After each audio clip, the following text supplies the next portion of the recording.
I like you when you give me cookies. I like you when you give me cookies. You like me when I give you cookies, but you don't like me all the time?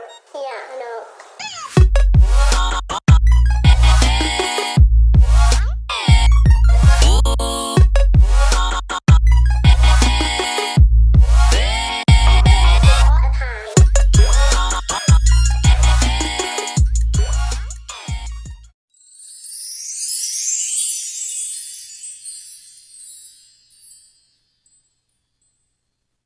Здравейте, приятели! Както може би сте разбрали от заглавието, днешното видео ще е направи си сам проект. Аз много обичам да правя такива неща, да шия, да лепя, рисувам всякакви такива неща. Днешното видео ще бъде с идея как да си направите подвързия за любимата ви книга, за книгата, която четете в момента. Това е много интересен вариант за това как да персонализирате книгата си. Също така, тази подвързия може да я направите за тефтера, който ползвате в момента, бележникът си, или пък, както съм направила аз, да подвържа паспорта си, международния си паспорт, тъй като когато пътувате често, постоянно го вадите, постоянно го пъхате по някакви чанти, заедно с ключове и други документи и така нататък. И това е много добър вариант да го запазите по-дълго време, въпреки че той се сменя през 10 години, но така е по-красив.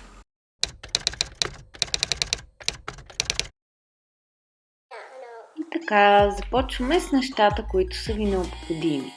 Ще ви трябват ножица, линийка, кърфици, конец и игла, плътът, който сте избрали. Аз препоръчвам филц, тъй като няма нужда от подгъване. Избрах дантела за декорация, но вие можете да ползвате каквото ви харесва, химикалка и книгата, от която ще взимаме размери. Това е книгата, която чета в момента. И така, първата стъпка е взимането на размери от книгата, за която ще шием подвързия. Много е важно да направим по 5 см от двете страни по-широк плъта, отколкото е книгата. Въпреки че, както виждате, аз взимам размери от самата книга, но от двете страни изрязвам по 5 см повече, а от горната страна половин сантиметър.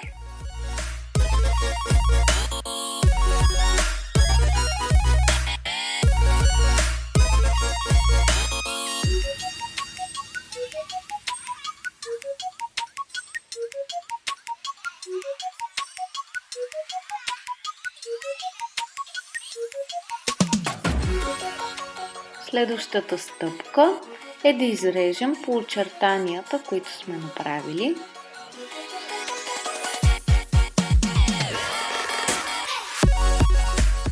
След това започваме с декорацията. Ако сте избрали лентичка като мен, препоръчвам измерването от долния край, или този, който е по-близък, до там, където искате да зашиете лентичката, за да се получи равно разстояние по цялата подвързия.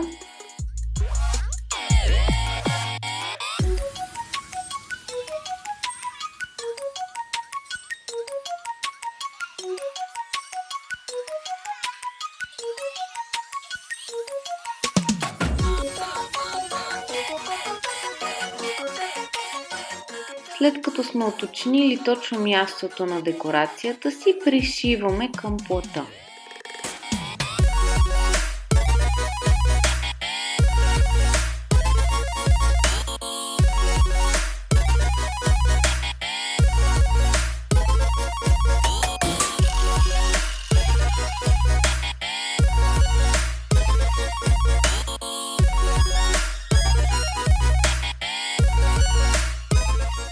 Обръщаме плътът наобратно и прегъваме 5 см повече, които оставихме на плъта, и За наше удобство, с помощта на кърфици закрепяме. Пришиваме долната и горната част на плата.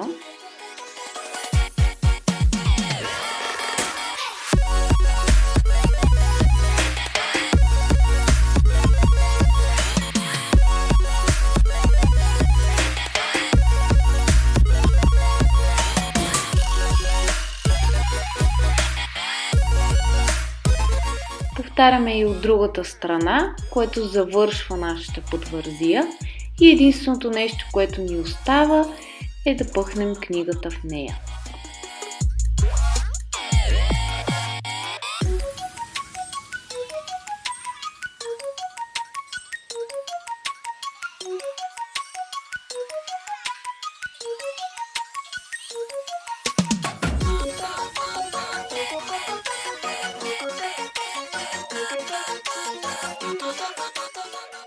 По същият начин може да направите и подвързия за всички други бележници, книги, документи и каквото още се сетите.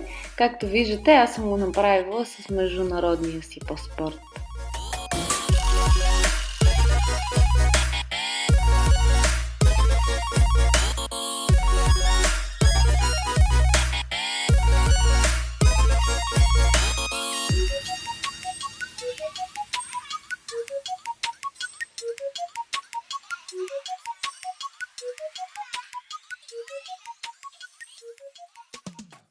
Приятели, това беше видеото. Надявам се да ви е било полезно, да ви е харесало и да направите също вкъщи същата подвързия, но по ваш вкус. Надявам се да съм ви помогнала с самия начин, по който се прави. Много е лесно, няма как да не се справите, сигурна съм. Ако го направите, се надявам да снимате вашите произведения и да ме тагнете в Facebook или Instagram, така че да мога аз да ги видя също. You like me when I give you cookies, but you don't like me all the time? Yeah, I know.